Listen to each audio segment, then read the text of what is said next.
Susan, bienvenida. Gracias. Muchas gracias por estar hoy con nosotros. Es un placer estar aquí. Susan, te has convertido, yo diría que en una de las personas más conocidas y una experta internacional por tu trabajo sobre las emociones y sobre cómo usar nuestras emociones para extraer lo mejor de nosotros.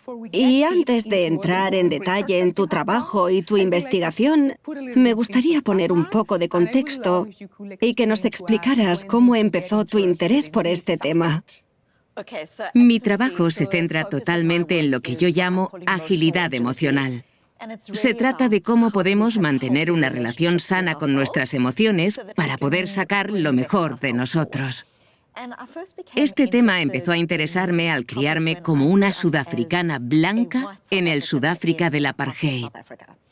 Crecí en un país y una comunidad en un profundo estado de negación, porque no hay otra explicación para estar 50 años con leyes racistas y gente convencida de que no hacía nada malo.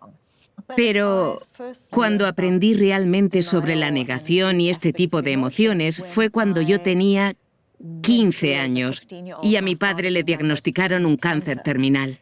Recuerdo que mi madre me dijo que me despidiera de él. Y fue esa experiencia, la de despedirme de alguien que era completamente esencial en mi vida. Y luego la vida en el colegio seguía y la gente me preguntaba cómo estaba. El punto clave es darse cuenta de que vivimos en un mundo en el que, en muchos aspectos, nos cuesta mucho hablar de la muerte. Y en el día a día de nuestra experiencia emocional, todo nos indica que seamos positivos, que saquemos lo mejor de cada situación y que, si tienes cáncer, bueno, está bien, todo ocurre por algún motivo. Y así empezó a interesarme la idea de que vivimos en un mundo que no nos prepara eficientemente para desarrollar las capacidades más esenciales que necesitaríamos como seres humanos. O sea, cómo cuidar de nosotros mismos, porque si no podemos cuidar bien de nosotros mismos, tendremos problemas en todos los aspectos de la vida: nuestra salud, nuestra carrera profesional, la educación de nuestros hijos, nuestras relaciones de pareja, todo. Susan, hace unos años propusiste el concepto de agilidad emocional y se hizo viral muy rápidamente. Sí. ¿Cómo describirías qué es la agilidad emocional y cuál es su propósito fundamental? La agilidad emocional es nuestra capacidad de conectar con nuestro mundo interior. Pueden ser pensamientos como no soy lo suficientemente buena, o emociones como sentir tristeza o estrés. O incluso pueden ser recuerdos, cosas que nos cuentan en la infancia. Algunos de esos recuerdos se nos quedan grabados a los 5 años en nuestra pizarra mental, sobre quiénes somos, si somos suficientemente buenos, si se nos dan bien las ciencias, las matemáticas o el arte. Y a menudo nos quedamos bloqueados por esos recuerdos, hasta el punto de que pueden convertirse en factores que nos lleven a sufrir depresión, ansiedad o simplemente a quedarnos estancados. La agilidad emocional es la capacidad de convivir con nuestros pensamientos, emociones y recuerdos de forma saludable, de manera que esto nos ayude a vivir siendo coherentes con nuestros valores. El propósito de la agilidad emocional no es quiero ser feliz. Podemos hablar de eso más adelante. Tiene que ver con cuando vemos que una persona florece y está conectada consigo misma y con el mundo que la rodea de un modo saludable. Y nos preguntamos, ¿cuáles son las habilidades psicológicas que tienen esas personas? Y la agilidad emocional aglutina algo que encontramos en diferentes culturas, tanto en estudios psicológicos como en todo el mundo, como algo que nos ayuda muchísimo en la vida. Tiene que ver con conectar con nosotros mismos para poder avanzar en nuestra vida hacia la persona que queremos ser. Háblame un poco más sobre eso, porque justamente te iba a preguntar cómo es ser ágil emocionalmente.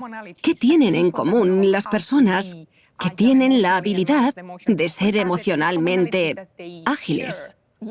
Claro, diría que una buena manera de entender la agilidad emocional es pensar en lo contrario, la rigidez emocional.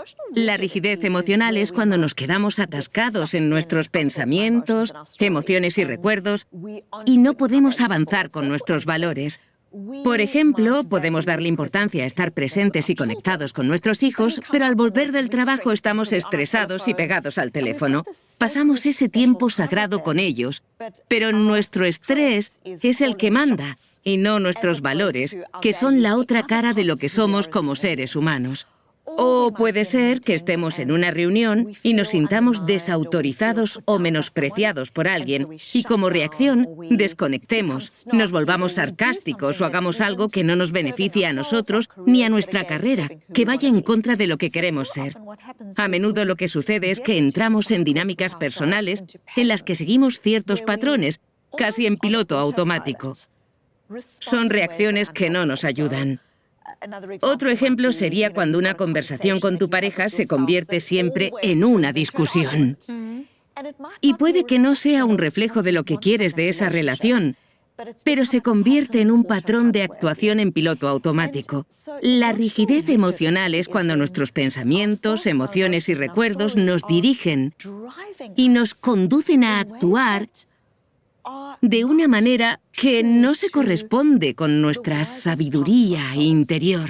Y digo esto porque no intento decir que nuestros pensamientos, emociones y recuerdos sean poco saludables. Hablaremos más tarde de lo importantes que son, pero como seres humanos, todos tenemos sabiduría. Tenemos otras partes de nosotros mismos a las que podemos recurrir.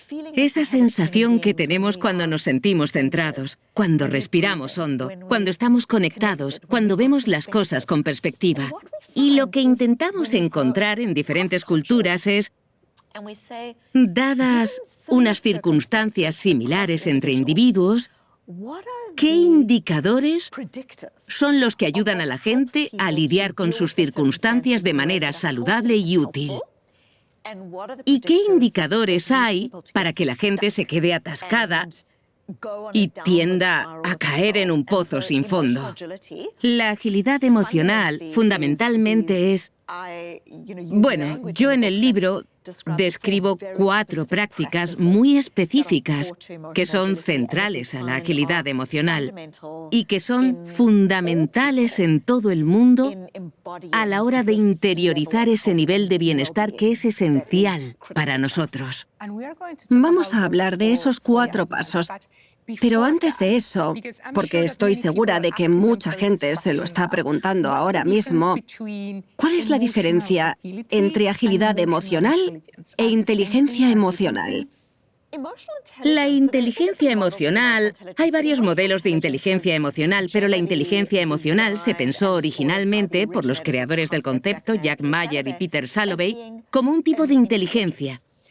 Así como se pueden solucionar problemas matemáticamente o espacialmente, también podemos solucionar problemas por medio de las emociones. Nunca se pensó en la inteligencia emocional como concepto moral. La idea es que alguien puede ser increíblemente inteligente emocionalmente, entendiendo muy bien sus propias emociones y las del resto de la gente, y puede usar esa capacidad para hacer el bien, o puede hacerlo para liderar una secta, para ser un manipulador o un dictador. Entonces, la idea detrás de la inteligencia emocional era que es el tipo de inteligencia que se puede aplicar a las emociones. No se planteó como un concepto que tuviera nada que ver con valores ni con quién queremos ser en el mundo. Esa es una diferencia primordial. La inteligencia emocional, por definición, no trata de valores, mientras la agilidad emocional dice, por definición, si pensamos qué queremos ser en el mundo, cuál es nuestro nivel de intención, ¿cómo podemos acercarnos a esos valores? Así que los valores están completamente integrados en el concepto de agilidad emocional. Otra diferencia primordial está en que, con la popularización de la inteligencia emocional, mucha gente cree que la inteligencia emocional consiste en controlar sus emociones. La idea de que sufrimos una especie de secuestro emocional que nos lleva por un camino negativo y queremos ser capaces de controlar nuestras emociones. Lo que mi trabajo y mis investigaciones muestran es que controlar las emociones suele ser contraproducente. Cuando alguien empieza a decirse, no soy feliz en mi trabajo, pero al menos tengo un trabajo, así que no debería sentirme así. Lo que empieza a suceder es lo que los psicólogos llaman amplificación. El ejemplo que suelo usar para explicar la amplificación es el de un delicioso trozo de pastel de chocolate en la nevera. Cuanto más intentas no pensar en él, más se te mete en la cabeza, más piensas en él. Cuando intentamos controlar nuestras emociones, apartarlas, acaban por volver y vuelven fortalecidas. Y acabamos por actuar de maneras en las que no queríamos actuar. Por el contrario, la agilidad emocional trata de estar abiertos a nuestras emociones, de aceptar nuestras emociones y de ser compasivos con nosotros mismos, precisamente porque no solemos sentir muchas emociones por aquellas cosas que no nos importan. Si podemos aprender de nuestras emociones y podemos entender lo que nuestras emociones intentan decirnos, podremos usar esa información de maneras increíblemente útiles. Es una idea fascinante. Mencionabas que cuando intentamos ocultar nuestras emociones o no expresarlas, suele ser contraproducente. Sí. Que en realidad eso amplifica lo que queremos ocultar. En tu libro mencionas dos maneras principales para lidiar con emociones, que son embotellarlas o incubarlas. Me gustaría que nos explicaras esas dos estrategias y qué influencia tienen en nuestro comportamiento. Por supuesto. Lo que ya he estado mencionando ha sido la idea de embotellar las emociones. Es lo que ocurre cuando la gente, a veces porque la sociedad le dice que sea positiva, que tenga solo vibraciones positivas, o por no tener suficientemente desarrolladas las habilidades de agilidad emocional, tal vez por haber crecido en una familia que enseñaba que la rabia es mala o que la tristeza es mala, y no tiene esas emociones muy desarrolladas. Lo que ocurre entonces es que la gente se enfrenta a dificultades en su vida, como nos pasa a todos, y en vez de reaccionar de manera saludable a esas emociones, las aparta. ¿Y qué pasa cuando la gente embotella sus emociones? Y lo que he encontrado en mis investigaciones es que 1/3 de la gente embotella sus emociones. ¿Y qué tiende a pasar? Lo que tiende a pasar es que esa gente se juzga a sí misma por tener esas emociones. No debería tenerlas, es problema mío. O las apartan por considerar de algún modo que no son legítimas. Intentan racionalizar sus emociones. Algo interesante es que si haces eso una vez cada tanto, no pasa nada. Si tienes una entrevista de trabajo y antes de la entrevista has tenido una pelea con tu pareja y apartas tus emociones, no pasa nada. Pero lo que suele pasar es que la gente desarrolla tendencias alrededor de sus emociones del tipo de si estoy triste, aparto esa emoción. O llevo 5 años siendo infeliz en mi trabajo, pero no pienso en eso y ya está. Lo que sucede cuando embotellamos nuestras emociones de esa manera es que suele estar asociado a altos niveles de depresión y de ansiedad. Y que, de forma muy interesante, eso afecta a nuestra capacidad de solucionar problemas eficazmente. Lo que creemos que sucede es que usamos recursos cognitivos para apartar esas emociones. Y esos recursos cognitivos nos dejan sin herramientas suficientes para poder resolver las situaciones problemáticas. Esa persona que dice, soy infeliz, pero no voy a pensar en eso. 5 años después sigue siendo infeliz en su trabajo o la situación que sea porque no ha pensado en eso. Y además de perder esos 5 años, en esos 5 años no ha resuelto las situaciones problemáticas. Eso nos afecta en nuestro bienestar psicológico. Y curiosamente, la gente que suele embotellar sus emociones también ve afectadas sus relaciones de manera negativa.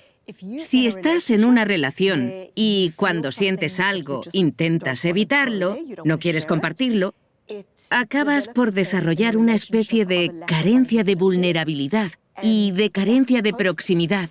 Incluso en situaciones en las que un jefe imagina que tienes un jefe que dice, estoy muy descontento con mi equipo, pero no voy a decir nada. Ese jefe va a una reunión, finge que todo va bien y sigue con la reunión como si nada. La tensión arterial del equipo sube Ellos no saben que el jefe está embotellando sus emociones, pero tienen una respuesta fisiológica.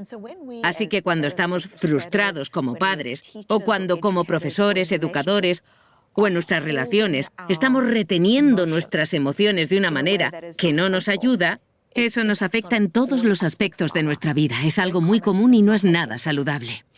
¿Cuál es la diferencia con incubar las emociones? Incubar parece muy diferente. Cuando embotellas tus emociones, te sientas encima de ellas. Cuando las incubas, las tratas como hechos. Estoy triste o estoy enfadada y por lo tanto tengo un motivo para estar enfadada y en consecuencia el resto del mundo está equivocado. Lo que tendemos a hacer es, en vez de sentarnos encima de nuestras emociones, sentarnos dentro de nuestras emociones. Es casi como nadar en ellas. No tomamos una distancia saludable entre nosotros y lo que sentimos.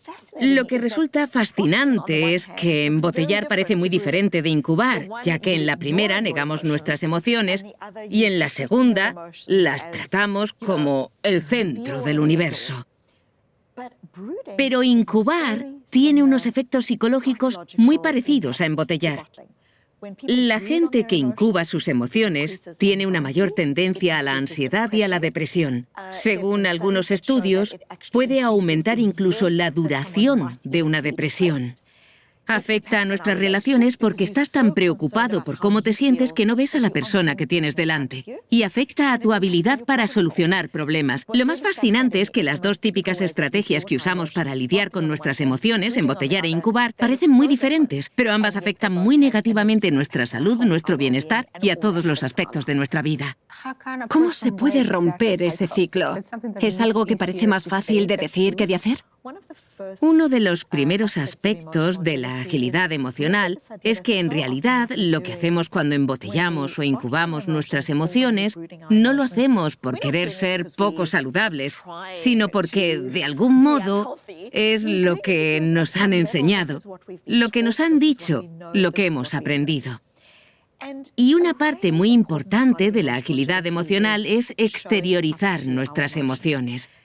Y aceptar nuestras emociones en su esencia es expandir nuestro corazón y estar dispuestos a reconocer que, como seres humanos, tenemos toda una gama de emociones y que cuando estamos demasiado concentrados, de manera poco saludable, en intentar eliminar esas emociones, es casi como decir, tengo una mano pero no la voy a usar, vendré a trabajar pero no usaré la mano. Como seres humanos, nuestras emociones han evolucionado para ayudarnos a adaptarnos, a desarrollarnos, a sobrevivir. Y cuando apartamos nuestras emociones o nos quedamos atascados en ellas, estamos dejando de usar algo fantástico que tenemos dentro, que puede ser complejo e incómodo, pero que es importante para nosotros, que es el sistema de señalización que hemos desarrollado como especie. Si te van a atacar y no cuentas con el miedo, no vas a sobrevivir. Estos mecanismos han evolucionado para ayudarnos a adaptarnos a lo largo de la evolución. Así que la primera parte de la agilidad emocional es que, a menudo, tenemos problemas con nuestras emociones. Y el concepto del que yo hablo es soltar la cuerda. Soltemos la cuerda. Y con eso no me refiero a la resignación pasiva. No me refiero a, estoy triste, esto es terrible, solo tengo que aceptar que estoy triste. Estoy hablando de ser compasivos con nosotros mismos. La compasión es un concepto del que raramente hablamos en la sociedad. A menudo sentimos que vivimos la vida como si fuera una competición eterna de Iron Man o Iron Woman, en la que debemos tener éxito y salud, llegar a tiempo a trabajar, ser los mejores padres, mantenernos guapos, etc. Y a veces creo que olvidamos que todos nosotros, todos y cada uno de nosotros, hacemos lo que podemos. Hacemos todo lo que podemos contando con quienes somos, la educación que hemos recibido, las circunstancias vitales a las que nos enfrentamos y los recursos con los que contamos. Y otorgarnos cierto nivel de compasión a nosotros mismos es uno de los primeros pasos para poder generar en nosotros mismos un cierto nivel de autoaceptación, porque no estamos en combate y por eso somos capaces de decir, aquí es donde estoy. La gente puede decir, si eres autocompasivo, ¿no quiere eso decir que estás en fase de negación, que has sido débil o vago, o has estado fingiendo? Pues lo que muestran las investigaciones es justo lo contrario, que cuando alguien dice, aquí es donde estoy, y es amable consigo mismo, eso le ayuda a ser más honesto, menos vago y más motivado. Porque lo que está haciendo es abrir su corazón a la realidad de la experiencia de un modo amable. Y eso le ayuda a sentirse lo bastante seguro como para correr riesgos e intentar cosas nuevas, algo que no ocurre cuando la gente es demasiado exigente. Así que el primer paso para escapar de esa dinámica, la de embotellar o incubar, es ser un poco compasivos con nosotros mismos. Iba a preguntarte sobre la compasión, Sí. porque es una de las técnicas que mencionas en tu libro. Sí. Pero hay otra estrategia que, de hecho, y corrígeme si me equivoco, es la que usaste cuando estabas lidiando con la enfermedad de tu padre. Sí. Y es que escribiste. Empezaste a escribir un diario con tus emociones. Y explicas en el libro cómo te ayudó eso. Me gustaría que nos hablaras un poco de ello. Sí, fue algo muy potente. Lo describí un poco en mi charla TED. Cuando mi padre murió, la experiencia por la que pasé fue la de seguir adelante y sonreír. Y la gente me preguntaba cómo estaba. Y yo decía, estoy bien. Me convertí en la especialista en estar bien. Pero en realidad, en casa, como familia, lo estábamos pasando mal. Mi padre no había podido mantener su negocio en marcha durante su enfermedad. Mi madre acababa de perder al amor de su vida y estaba criando a 3 hijos. Y los acreedores llamaban a la puerta. Como familia, estábamos sufriendo. Yo tenía 15 años y no conocía ningún mecanismo para sobrellevarlo. Y yo, como muchas otras chicas de esa edad, empecé a recurrir a la comida. Me daba atracones y vomitaba para intentar calmar mi dolor. Y me negaba a aceptar la profundidad de mi dolor. Y nadie lo sabía. Y tenía una profesora que era una mujer maravillosa. Sigo en contacto con ella hoy en día. Y recuerdo que nos dio libretas en blanco en clase. Era la profesora de inglés y dijo, escribid, decid la verdad, escribid como si no lo fuera a leer nadie. Y algo simple como eso me invitó a exteriorizar mi dolor. Empecé a escribir en el diario y al final de cada día le entregaba el diario a la profesora y ella escribía algo para mí. Y así empecé a tener una especie de correspondencia secreta y silenciosa con esa mujer. Pero también una correspondencia secreta y silenciosa conmigo misma. Empecé a sentir que me veía a mí misma por dentro. Veía mi culpa, mi arrepentimiento y mi dolor. Y era una acción muy sencilla, pero para mí era una revolución. Fue la revolución que despertó mi interés por la psicología y que le dio forma a toda mi vida y a mi carrera. ¿Por qué? Porque me di cuenta de que lo que estaba pasando en esas páginas no tenía que ver con palabras. Había algo curativo a un nivel muy fundamental que solo reconocí retrospectivamente, pero que fue muy importante. Así que empecé a investigar esa idea, intentando averiguar por qué eso había sido tan poderoso. Empecé a investigar esa idea común en la sociedad de que cuando alguien siente rabia, golpea una almohada para desahogarse. Y en el lado opuesto se le dice, no, tan solo sigue adelante con tu vida e ignora esa rabia. Ya está ahí lo de embotellar e incubar. Y empecé a buscar investigaciones científicas sobre esto. Algo muy interesante es observar a individuos con dificultades. que pueden ser dificultades del pasado, una violación, la pérdida de un trabajo, incluso una dificultad futura, tal vez un probable divorcio, o solo el hecho de cuestionarse si una relación vale la pena, o algo como: me han ascendido y estoy ansiosa y nerviosa por el ascenso porque quiero dar lo mejor de mí. Hay mucha gente que está pasando por experiencias emocionalmente destacadas. Imagina que tienes a toda esta gente que está pasando por esas experiencias emocionales y los incluyes a todos en un experimento. Los divides por la mitad y les dices a una mitad: queremos que escribáis 20 minutos al día durante 3 días, pero no queremos que escribáis sobre vuestras emociones. Queremos que escribáis sobre algo arbitrario, como los coches que pasan por la calle o vuestros zapatos. A la otra mitad le decimos: queremos que escribáis 20 minutos al día durante 3 días sobre vuestros problemas. Algo absolutamente fascinante es que toda esta gente escribe 20 minutos al día durante 3 días, nada más. 6 meses después, la gente que estuvo escribiendo tiene tasas superiores de felicidad, más bienestar, menos depresión y menos ansiedad. Y lo que llama la atención es que la gente que estuvo escribiendo sobre sus problemas emocionales no se quedó atascada en esa experiencia. Hay un cierto aprendizaje que proviene de la escritura y ayuda a la gente a proponerse objetivos y a avanzar. En un estudio hay un grupo de gente que ha perdido el empleo. La mitad del grupo escribe sobre temas arbitrarios y la otra mitad sobre la humillación, el arrepentimiento y la rabia que sienten al haber perdido su trabajo. 6 meses más tarde, vas a ver cuántos de ellos han sido contratados nuevamente. Y lo que obtienes es que entre la gente que escribió sobre temas arbitrarios, nadie ha logrado un nuevo empleo. Entre el grupo de gente que escribió sobre sus dificultades, una gran mayoría de ellos ha encontrado trabajo. Parece que el proceso de revivir emociones, categorizar emociones, entender emociones, empieza a activar lo que los científicos llaman el potencial de disposición de nuestro cerebro.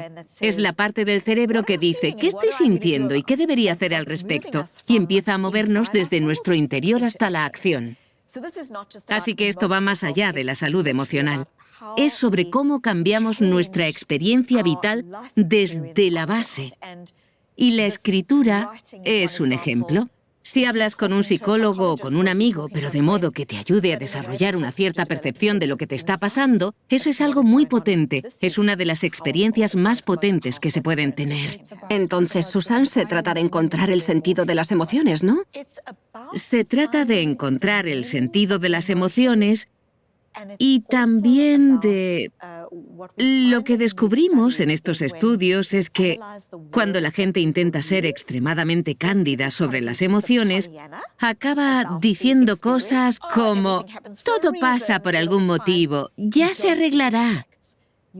Solo se empiezan a ver resultados cuando la gente es capaz de exteriorizar y aceptar la realidad de las emociones complicadas. Lo que descubrimos en estos experimentos de escritura es que la percepción de las emociones, asociada al uso de palabras negativas o positivas, es lo que realmente predice el éxito de esos resultados.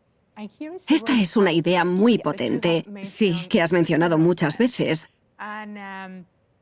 Hay numerosos libros y mucha investigación sobre el pensamiento positivo y cómo puede afectar a nuestro comportamiento. Vivimos en una sociedad en la que parece que tenemos que ser felices todo el rato. Sí.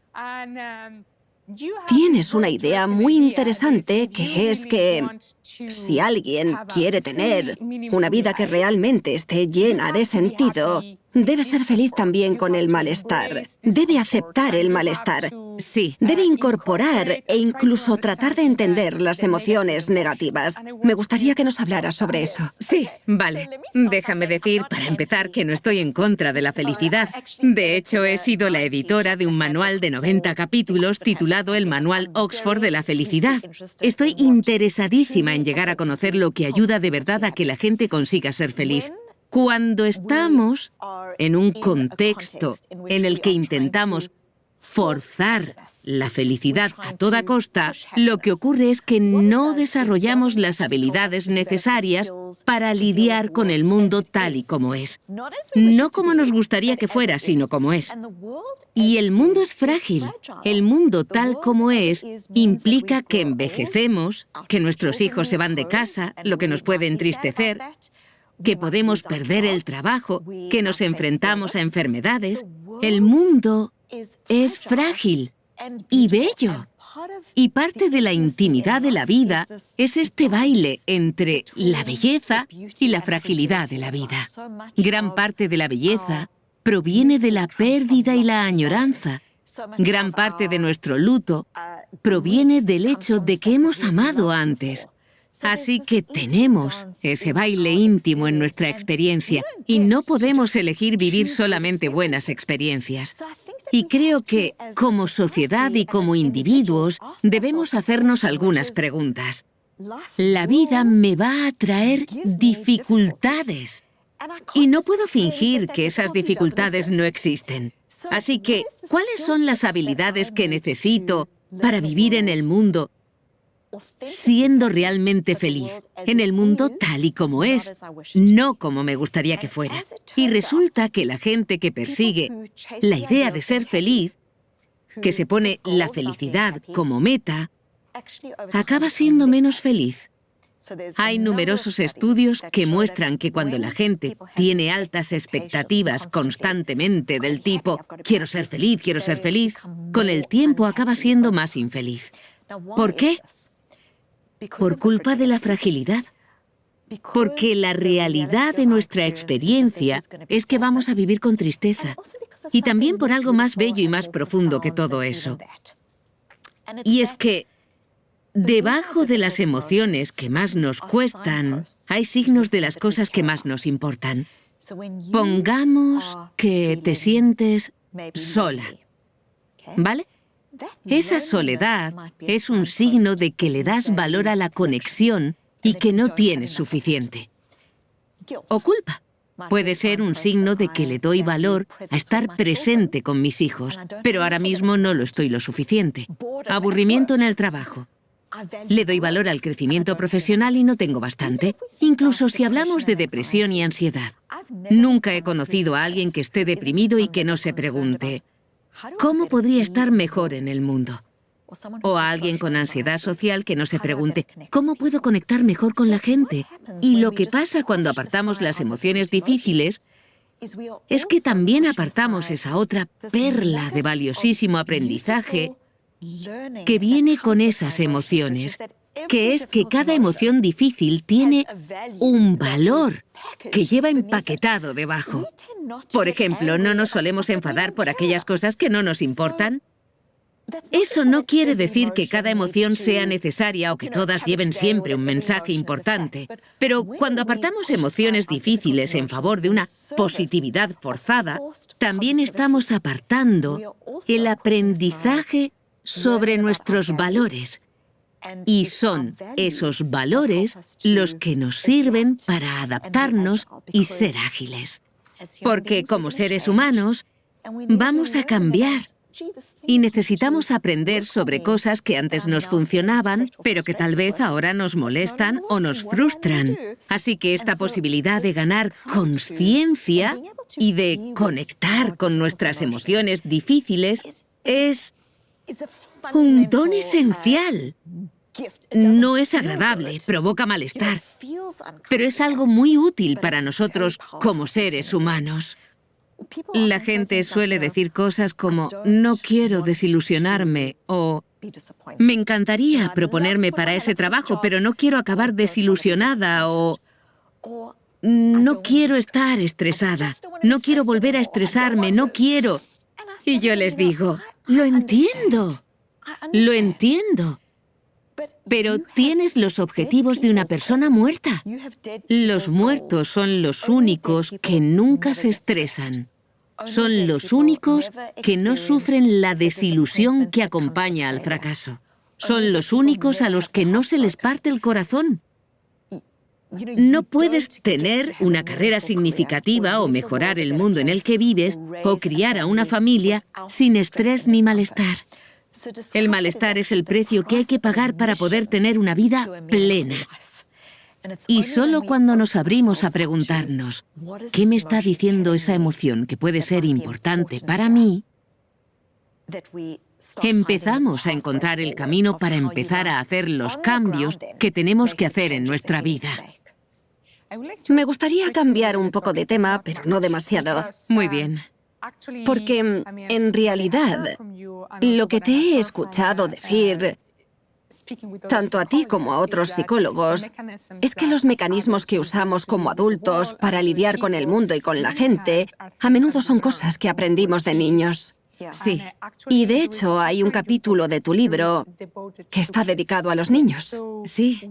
¿Qué te provocó la necesidad de incluir un apartado específico para niños? Bueno, varias razones. Soy madre.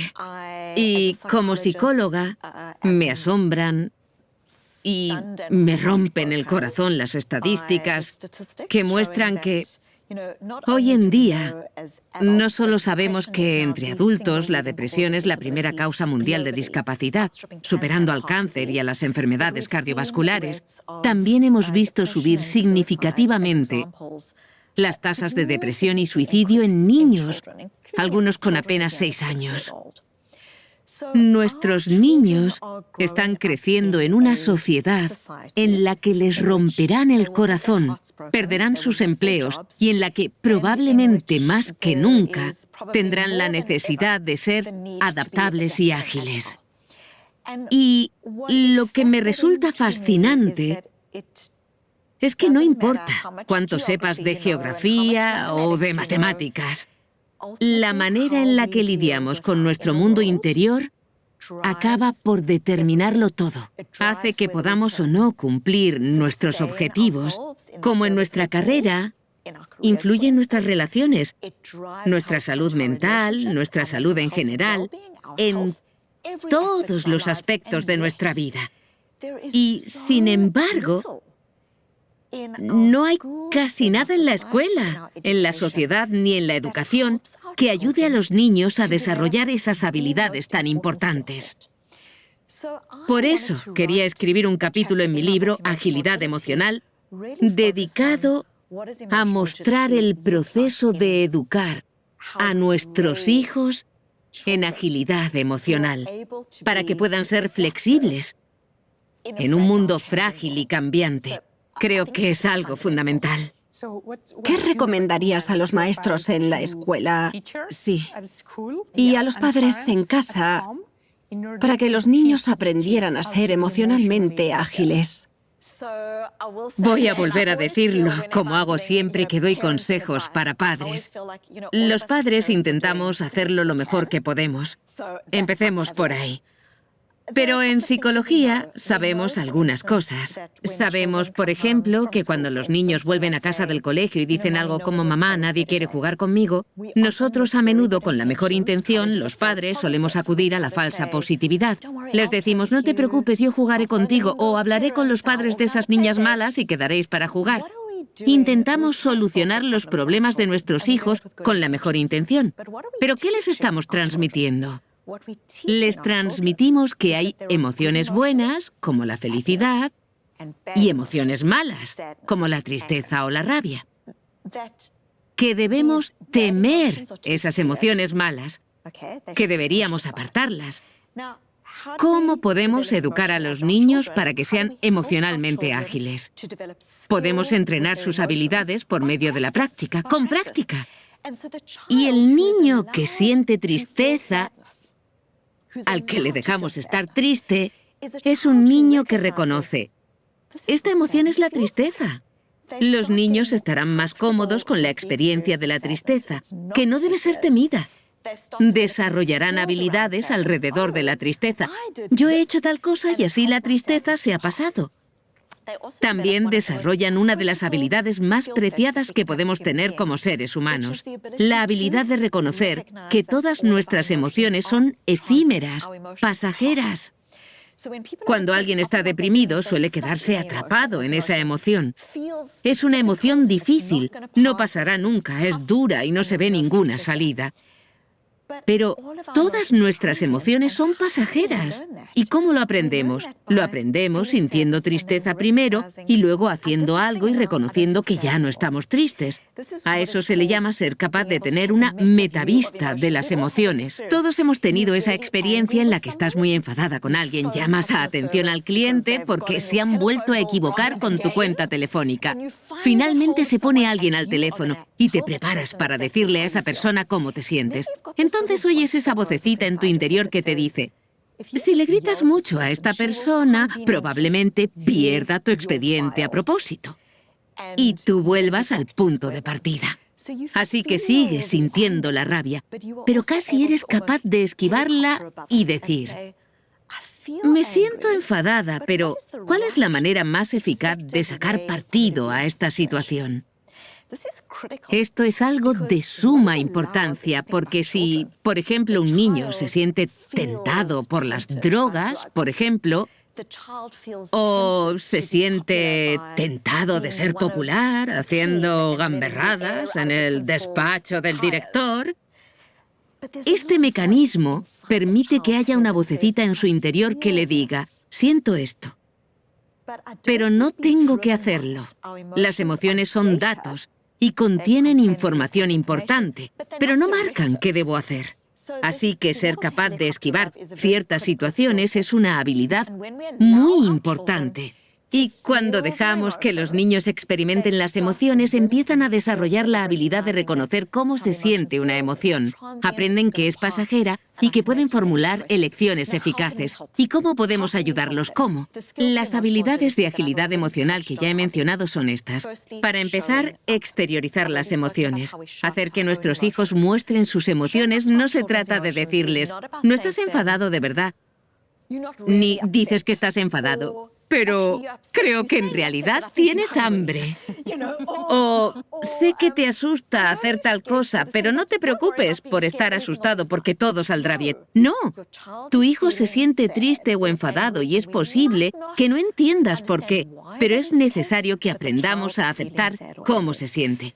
Gracias a la investigación, sabemos que cuando un profesor o un padre permite que el niño muestre sus emociones, básicamente está diciendo, estoy aquí, te veo.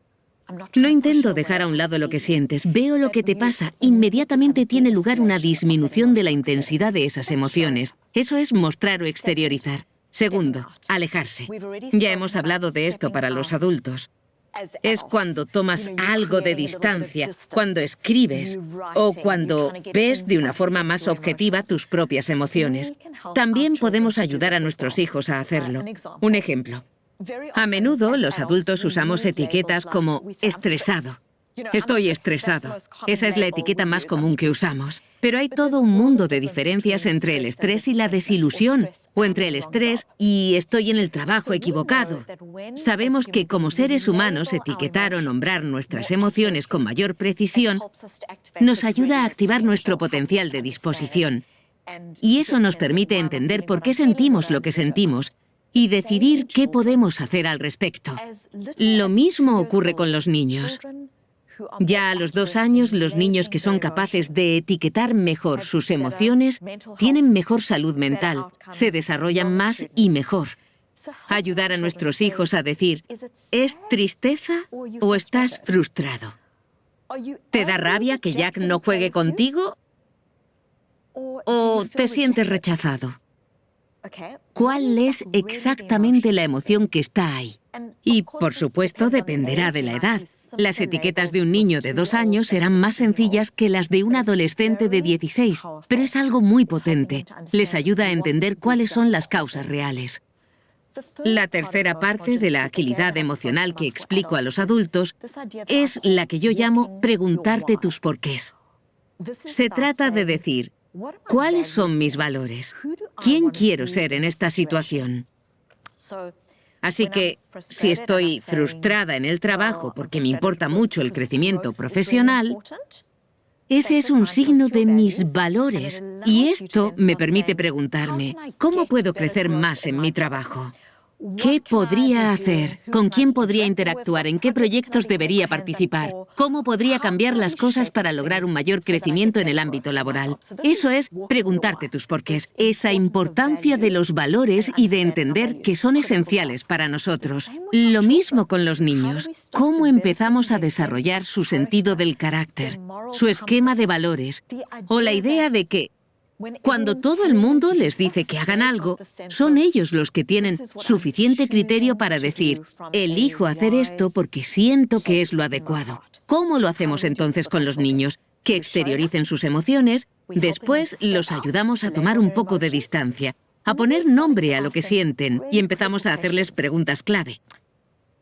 Dijiste que Jack no quería jugar contigo y que te sentiste rechazado. Eso es porque la amistad es algo importante para ti. Ese es el valor del niño. ¿Qué es la amistad para ti? ¿Qué tipo de amigo quieres ser mañana, cuando llegues al cole? ¿Cómo vas a actuar en esta situación? Cuando un niño no es emocionalmente ágil, normalmente contesta, Jack no quiere jugar conmigo, yo tampoco jugaré con él. Y punto. Lo que estás haciendo es enseñarle a tu hijo a poner nombre a sus emociones y a hacer elecciones conscientes sobre cómo quiere actuar en esa situación. ¿Qué es la amistad para él? ¿Cómo puedo hacerme amigo de otras personas a las que Jack trata igual, por ejemplo? Es algo muy importante. Es la piedra angular para que nuestros hijos desarrollen su sentido de la determinación, de conexión, su resiliencia y su carácter.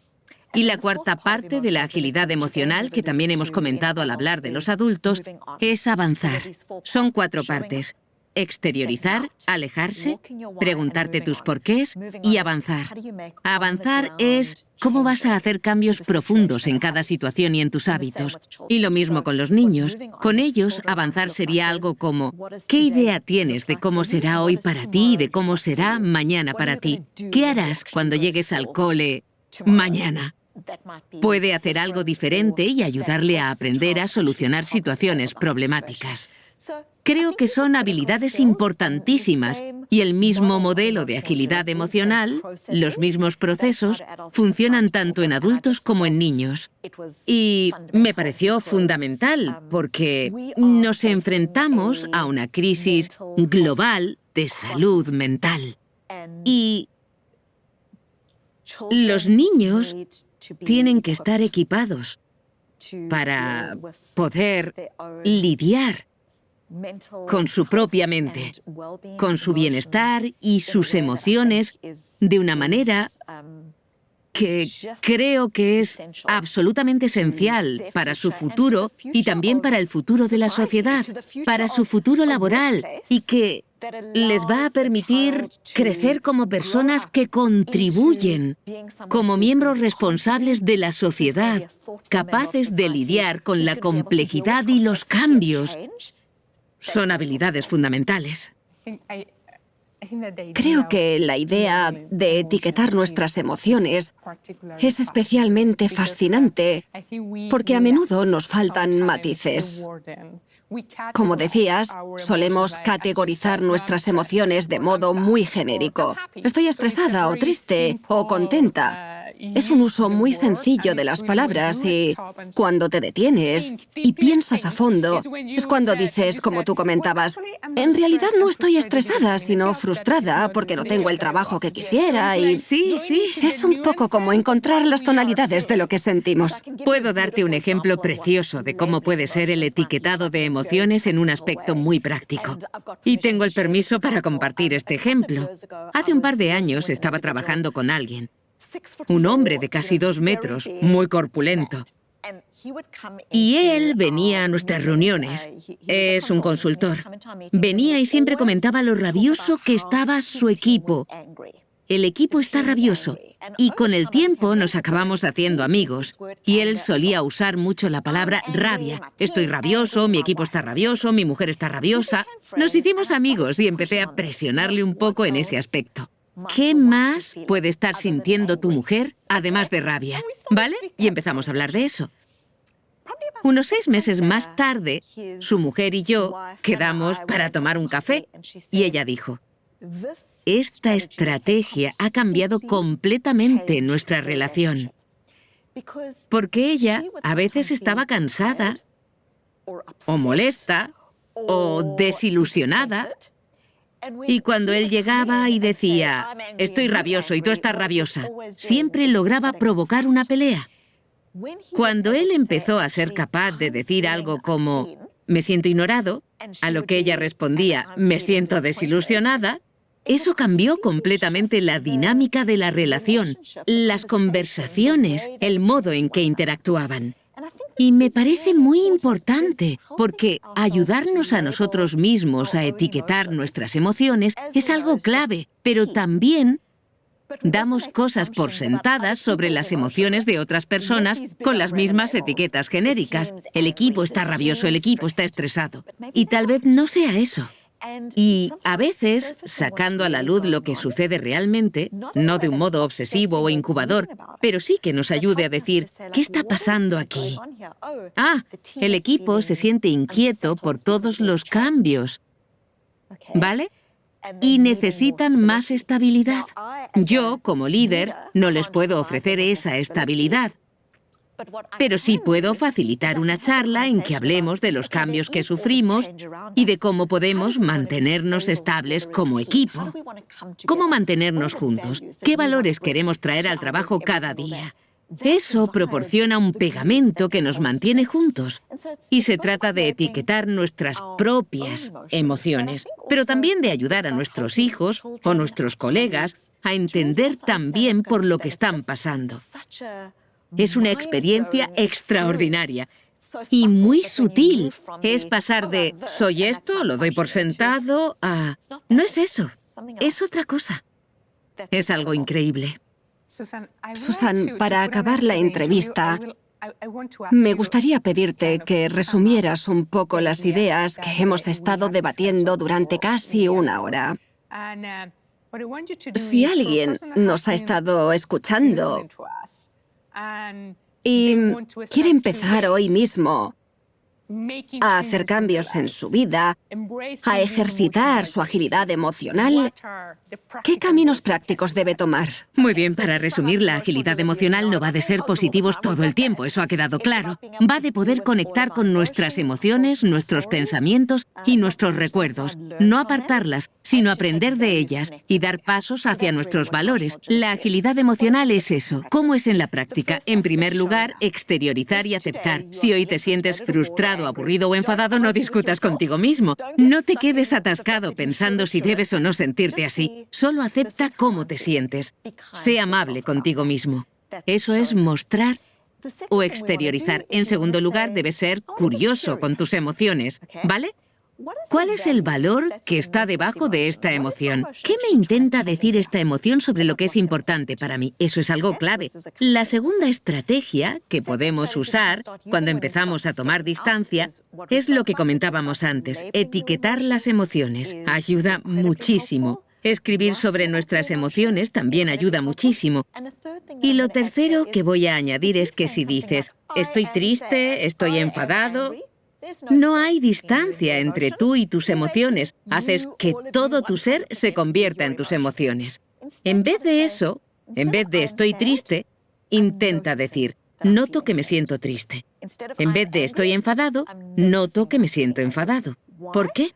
Porque tú no eres tus emociones, tú no eres la tristeza. Eres una persona con muchos aspectos a la vez. Y cuando empiezas a notar el pensamiento, la emoción, el recuerdo como lo que son, pensamientos, emociones y recuerdos, no hechos, creas un espacio muy necesario. Eso es alejarse, tomar distancia. Siguiente, preguntarte tus porqués. ¿Cuáles son mis valores en esta situación? ¿Qué es lo que más me importa? Los valores suelen parecer abstractos, pero a diario llevamos a cabo cientos de elecciones que nos acercan a nuestros valores o nos alejan de ellos. Imagina que tu valor es la salud. ¿Elijo la fruta, que me acerca a mi valor, o el pastelito, que me aleja de mi valor? Si mi valor es tener presencia y conexión con mis hijos, ¿me llevo el móvil a la mesa, lo que me aleja de mi valor? O dejo el móvil en el cajón de las llaves y paso un buen rato con mis hijos, lo que me acerca a mi valor. Este tercer paso, el de preguntarte tus porqués, te lleva a analizar cuáles son tus valores y cuáles son tus elecciones y qué aspectos clave podrías cambiar para sentir mayor bienestar. Y el último paso es identificar cuándo harás todo eso. Si tu valor es mantener una relación considerada y respetuosa con tu pareja, si eso es lo que valoras, pero te das cuenta de que cuando ambos volvéis del trabajo os cruzáis unos gruñidos y os postráis ante la tele u os metéis en las redes sociales, puede ser que ese minuto del día sea cuando decidas que dejarás todo de lado e irás a abrazar a esa persona y decirle hola. Es lo que llamo un pequeño arreglo, un micromomento en tu día que conecta con tus valores.